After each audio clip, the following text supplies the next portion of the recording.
Tomorrow morning, you wake up and the internet is gone. Not slow, not down for maintenance. Gone. Your phone says no connection. You try Wi Fi, nothing. Cellular data, nothing. You open TikTok, blank screen. Instagram, dead. YouTube, gone.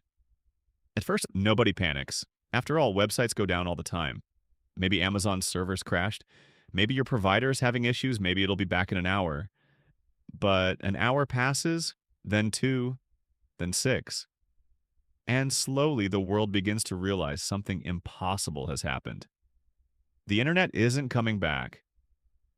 Let's start with the obvious. Social media disappears instantly. No TikTok, no Instagram, no Snapchat, no X. Billions of people suddenly lose the apps they've spent years checking every day.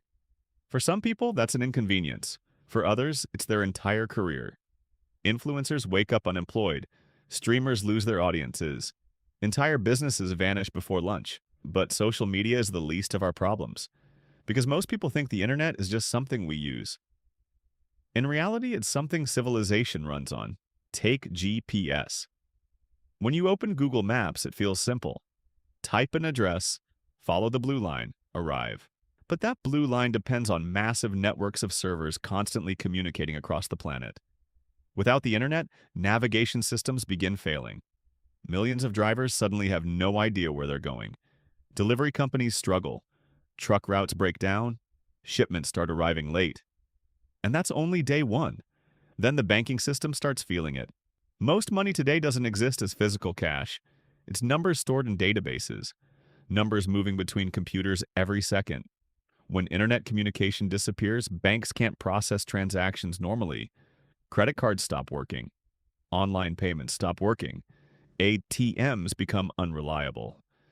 Within hours, people begin rushing to withdraw cash. But there's a problem.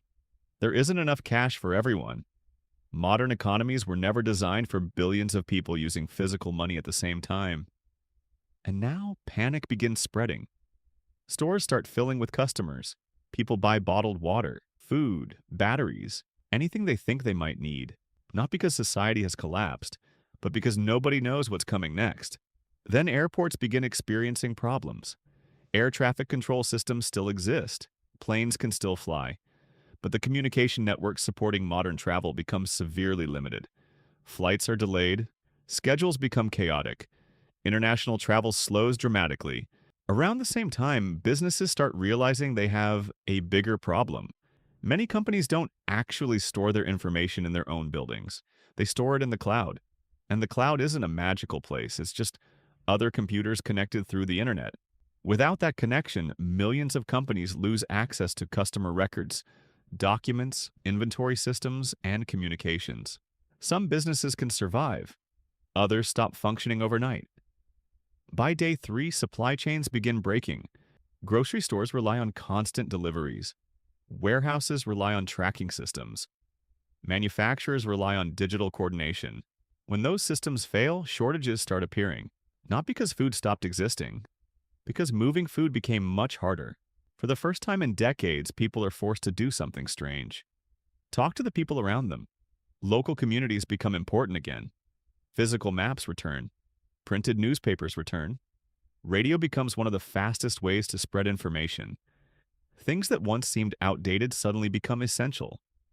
Weeks pass, then months, and something unexpected happens. Humanity adapts, because that's what humans do.